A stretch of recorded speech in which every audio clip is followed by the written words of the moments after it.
You have hit me with a three-part question tonight.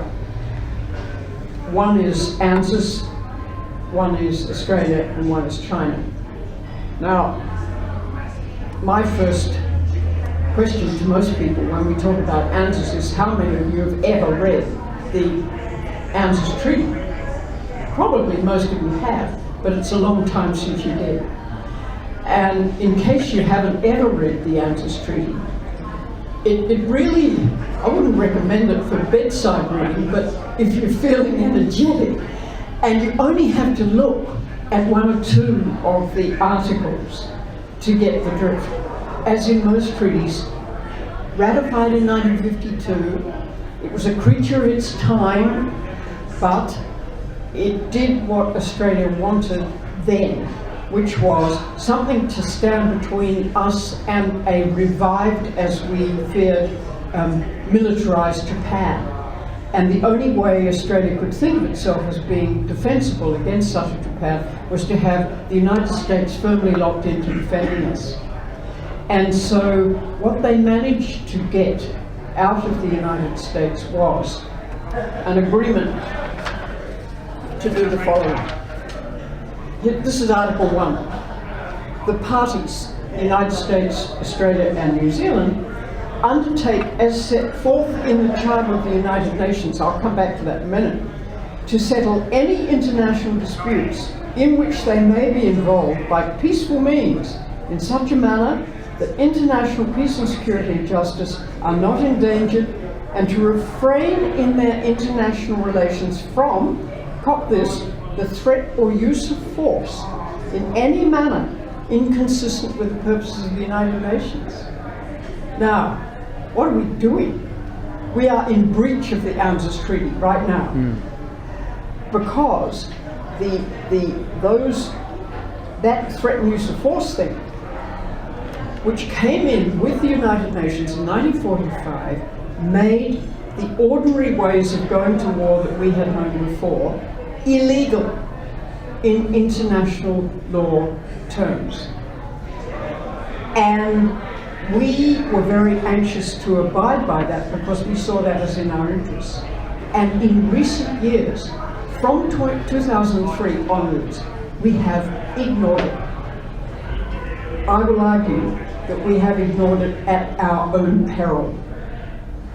Because if you've got a solemn treaty like this one, plus you've got the United Nations and its charter is cited here, then what you're doing is you're saying these are solemn undertakings which are for the good of all the parties involved. And if you don't abide by them, there may not be any, the International Court of Justice may not be after you, but you will suffer one way or another. And this is what we're going to talk about tonight. So, that's what Article 1 says. Now, the only other important article that you read before you go to bed is Article 4. And Article 4 says that each party, that's Australia, United States and New Zealand, recognises that, now here's the bit, an armed attack in the Pacific area, capital letters, Pacific area, on any of the parties would be dangerous to its own peace and safety, and the treaty declares that it would act to meet the common danger in accordance with its constitutional processes. Now, that acting to meet the common danger only means that they have to consult their own parliaments or Congress about what they're going to do in the event of a threat, right? So far so good. Article 5. For the purposes of Article 4, that's the one I just read, an armed attack, now this is the thing, on any of the parties is deemed to include an armed attack on the metropolitan territory of any of the parties, or on the island territories under its jurisdiction in the Pacific, or on its armed forces, public vessels, or aircraft in the Pacific. So, does this say anything about an attack on Washington and New York? It does not. Does this say anything about an attack in the Middle East on anybody at all? It does not.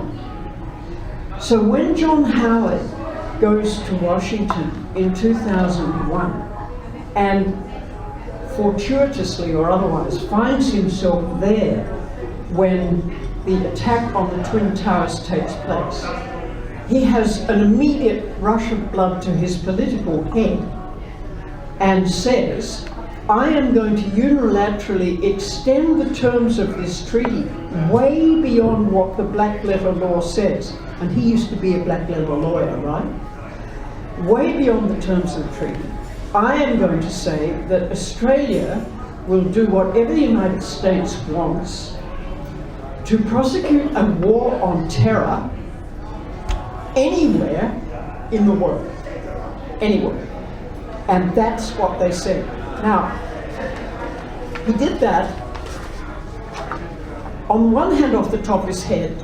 He and Downer got on a plane from Washington. They closed down the airspace. There were no flights allowed in or out of the United States after 9/11, right? Except a few, like the Saudi princes who were allowed out, and John Howard and Alexander Downer, who'd been there for a 50th, funnily enough, a 50th commemoration of ANZUS. They were allowed out, so they flew across the United States to Los Angeles and from there to Australia. And on the way, they discussed what we're going to do. And the two of them together decided unilaterally, without any consultation with the Australian people, the Parliament or anybody else, to extend the terms of the ANZUS Treaty to cover any attack on the United States anywhere in the world. So that obliged Australia to go to war wherever the United States wanted. And from that moment, that is exactly what we have been doing, right up to now.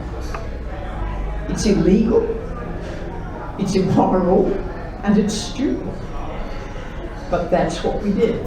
And because the Prime Minister has the power, or assumed he had, and nobody mounted a High Court challenge, I wish it had been done, that's where we are. So that's ANZUS. Nobody has challenged that change to ANZUS, and I really would love to see somebody mount such a challenge under the Foreign Affairs power in the High Court. I asked Kirby the other night what he thought if somebody would happen if somebody did that. He said they'd throw it out. Just like that. I'm surprised. But that's what he said, and he was a High Court judge, he should know.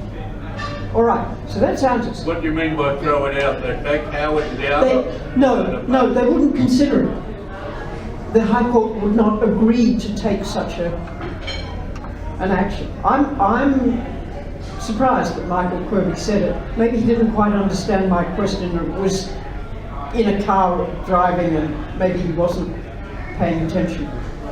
But you'd think, wouldn't you, that somebody could mount a High Court challenge saying that under the Foreign Affairs power, the Prime Minister did not have the right to unilaterally extend the ANZUS Treaty to apply anywhere in the world. But that's what he did. Okay, so ANZUS, Australia and China. Here comes Australia. We have a record of doing whatever the United States wants that goes right back to our shift of dependence from the United Kingdom to the US, which chiefly made in 1942. And it has only been broken a few times, but it's interesting to know that we have broken it because we can if we want to. All right, okay, the United States says we're going to war in Korea, we're going to war in Vietnam, we're going to war in Iraq, we're going to war in Syria, and we go. All this we know, but there are some exceptions, which is really interesting. In 1980, the United States went into Afghanistan to try to get rid of the Russians, and they did. They asked for our help, and we didn't give it. They had a war with the Contras, you remember, in Venezuela, in the 1980s. They asked for our help, and we didn't get it. Grenada, 1983, the same. I know, quite. Lebanon, 83. Panama, 89, 80, that's another good one. 89, 90. Bosnia, 92 to 95. Somalia in the early 1990s. And currently, Yemen and Libya. Australia, we nearly got into Libya. If Tony Abbott had gone on any longer, we would have been in Libya. But, interestingly enough, in those cases, for whatever reason, and it depended in every case on the opinion of the Prime Minister of the day, we did not get involved. So it's possible. And our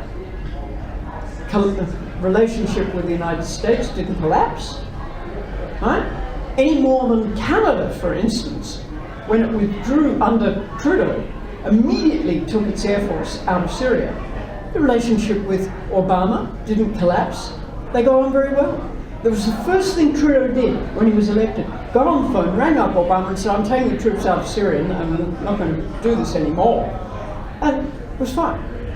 So an alliance doesn't collapse because you refuse to do things that the alliance doesn't require you to do. Furthermore, even under Menzies in the 1960s, Australia refused to do anything about a dispute that existed at the time about Quemoy and Matsu, disputed islands in the China Sea, which the United States wanted to have a war over, and we said no, and it didn't happen, because we didn't back it up, nor did anybody else.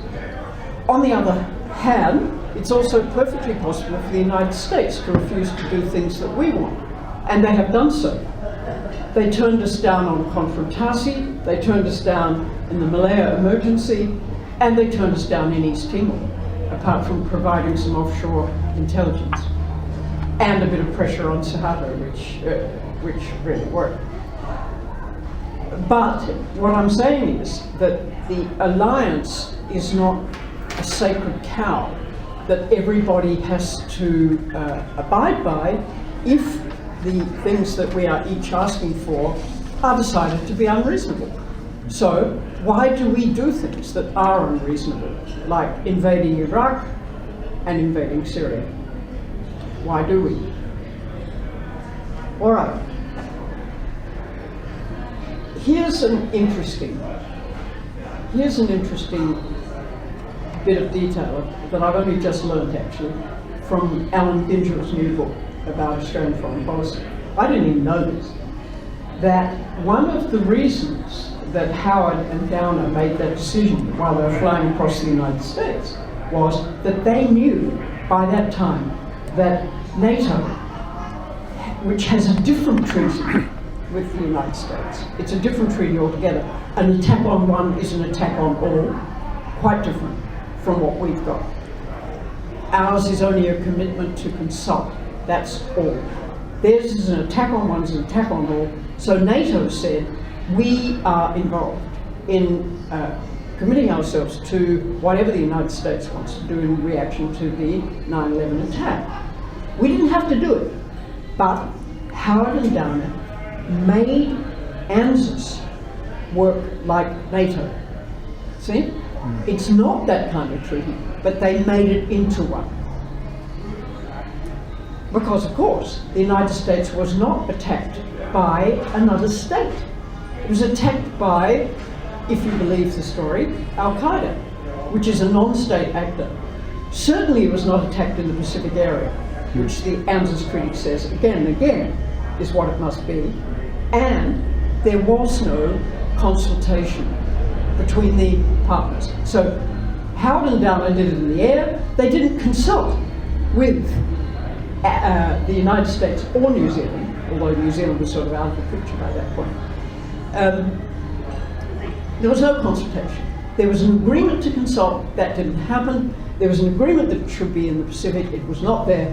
And the United States was not attacked by a state, it was attacked by a group, if you like. And yet Howard called this, quote, a paradigm shift of historic magnitude. And it was. He was right. And he knew it was. And he thought that was terrific, because it gave him power that no previous Prime Minister had had. This was the first time the ANZUS Treaty had ever been invoked, for God's sake. And he did it. And he knew. He was, even if he was a dodgy lawyer, he was a lawyer. And he knew what he was doing. And he thought it was marvellous. Not only that, but he was in danger of losing the next election. And he knew that if he had a khaki election, he wouldn't lose it. And he didn't. That kept him in power, which was the basic and fundamental purpose. If you read a book of mine called Howard's War, which I wrote in 2003, before the war had happened, you'll see that it was very easy for anybody, just in the public domain, to work out what was going on. And the only thing I got wrong in that book was I said they would never find Saddam Hussein, but they did. I was wrong about it. They'd never find it. What? Saddam's location. Saddam is Find him down in his burrow. Oh, right. So in fact, what Howard did was he committed Australia to fighting in America's war on terror, whatever that may be, anywhere and any time. And of course, for the military-industrial complex, this was God's gift. Because an endless war, as Rumsfeld called it, endless war for endless peace. No peace, that can just disappear over the horizon. War, anywhere, anytime, and the military-industrial complex was beside itself with joy. And you will notice what has happened in Australia. If you fly into Canberra, get off in the airport, you see all these signs, huge signs everywhere. Raytheon, Boeing. Yeah, all of them. All the Lockheed Martin and the rest of them, all selling their stuff because we are now buying it. They are demonstrating in one war after another, and that makes more people buy it, and that makes more wars, and there we go. And it's the most extraordinarily depressing decade that I have yet had to live through. I've said it's illegal. It's not only the UN Charter that makes this war illegal, because, as I said, the UN Charter obliges the parties not to use aggression against any state unless they are immediately threatened themselves, or unless there is a resolution of the Security Council.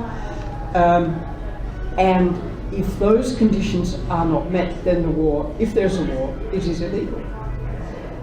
But there's another element to that. We, in 1993, if I'm not wrong, signed the Treaty of Amity and Cooperation in Southeast Asia, which was formulated by the ASEAN countries in 1976. And anybody who wants to join in the regional consultations that ASEAN has with its neighbours, particularly the East Asia Forum, has to sign the Treaty of Amity and Cooperation. Now, even the Russians and even the United States have signed the Treaty of Amity and Cooperation. They didn't need to endorse this principle because it's already in the United Nations Charter. But just by signing that, they committed themselves to not using the threat or use of force against any country in the region. Now, who does that include? So I get to my third section. China, of course. So if Russia and the United States, along with Australia, India, New Zealand, plus the 10 ASEANs, 10 plus 3 plus 3, are all in this, are all signatories to this Treaty of Amity and Cooperation, they are obliged not to threaten or use force against any other party. Now, if the United States isn't threatening, isn't actually using, it is certainly threatening to use force against China. It's been surrounding China, trying to contain China for years, ever since China's rise, and what I argue is the United States' decline, slow, gradual, still very powerful, but nevertheless a society in decline, a power in decline. They are trying to push back against a China which has everything going for its own rise. It has a national purpose to regain the greatness that it had 100 years ago, more than 100 years ago, before the Europeans came and pushed them over. They want that back. They have every right to have it back. Furthermore, they have every right to a sphere of influence around their coast, at least to match what the United States has around its own coast. And if the Chinese sent a battle group into the Florida Straits, can you imagine the reaction in the United States? Well, the Chinese aren't happy either, and they won't be happy when Vincennes gets there either, steaming slowly, though it is, from where it was, which was here. And Trump didn't even know where it was. Have you been following this? It's the funniest thing. He said, we've got Vincennes, a battle group, steaming towards China. It's going to make them sit up and keep North Korea in line. He said this last week. Not true. It was here in Australia. And it was on its way to Australia, actually, through the Sunda Straits at the time. The President of the United States doesn't know where his battle group is. And his people don't know, or if they did know, they didn't tell him. And he's only just admitted now that it's actually, in fact, somebody said to me tonight that it's a different boat. That's so there's a certain amount of confusion which doesn't lead to confidence. It doesn't lead to confidence that the United States is on the top of its game. It doesn't lead to confidence that we have got a great and powerful ally. Nor does it lead to confidence that that ally will defend us. Because, as I said, the treaty doesn't oblige it to, unless it feels like it.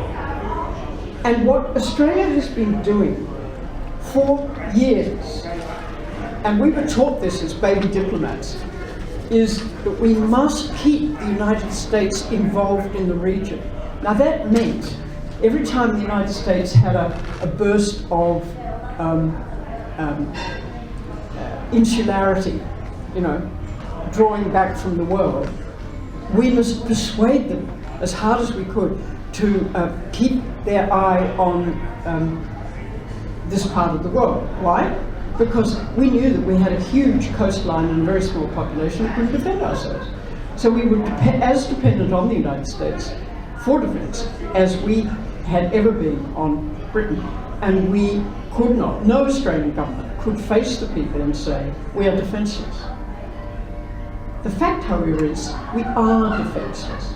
Because if we can't defend ourselves, we certainly can't rely on the United States, and certainly not on the Trump administration to defend us. In fact, it's worse than that. We're more likely to be drawn into a war because of our alliance with the United States, because they are likely to do something really stupid.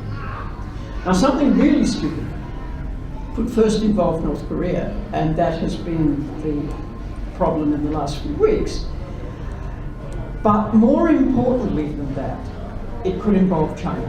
And China is a much bigger player, not only in terms of its own capacity, but in terms of the fact that it's Australia's biggest trading partner. And a war with China serves no purpose for Australia's interests at all. I don't know if any of you have read Malcolm Fraser's book, which he wrote shortly before he died, called Dangerous Allies, in which he actually argues that the greatest danger facing Australia is not from any of its so-called enemies, but from its ally, the United States itself, because of its attitude towards countries close to us, its enmity with them, its creation of enemies for us elsewhere in the world, particularly in the Middle East, and because its nuclear capacity, upon which we rely to defend us, is, of course, nonsense. Because any nuclear exchange is going to destroy all of us. And there's no point in arguing the toss about whose nukes they are. So it's not a good look. And I must say that I would very much wish that we could get ourselves into a position, and I thought we might when Trump came in, I thought we might take the opportunity to say, right, this far and no further. China's very important to us. We are not interested in stoking up this confrontation in the South China Sea, and if you want to do that, you're on your own. Now, to some extent, that is what the Turnbull government has done. I'm not sure exactly how far they have pulled back from where Abbott took us. Whether, in fact, if there were to be a problem in the South China Sea, Australia would refuse an American request to go along with it, because there, ANZUS would be involved, you see. It's in the Pacific area. That's why it's so important and so dangerous for us. But the last thing we want is a shooting war with China. Partly because the Chinese have, as I said, a perfect right to their own sphere of influence, and partly because those sea lanes of communication are valuable to all of us.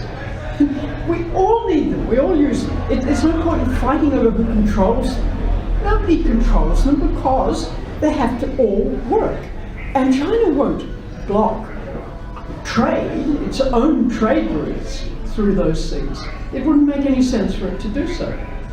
Even if they get their belts and roads thing, as they are doing very effectively, going across land to Central Europe and beyond, even when they get that going, they'll still need the South China Sea, and they'll still need freedom of access through there, just the same as we all do.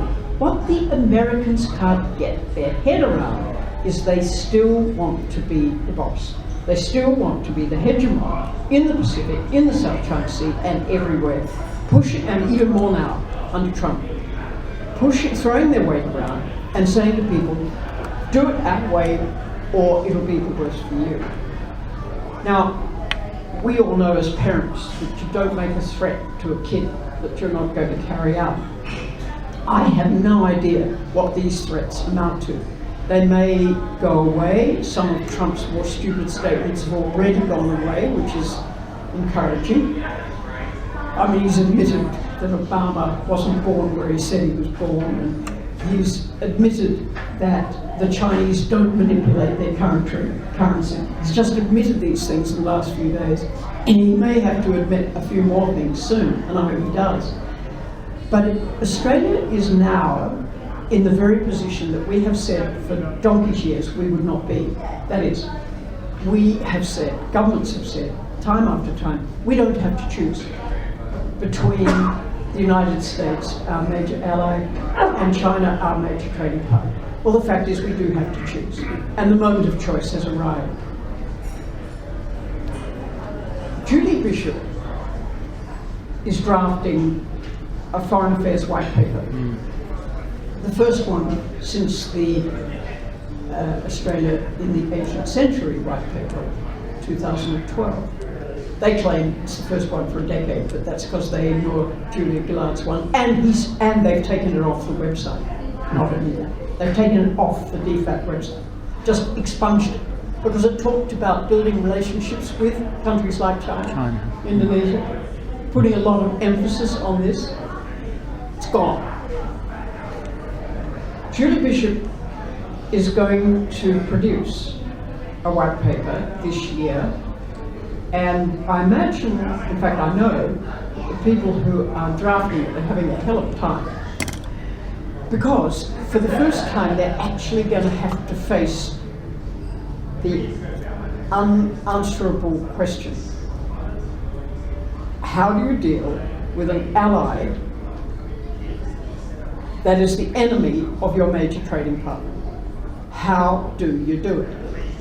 And the defense people want it this way, and the diplomats want it this way, and they can't get it together.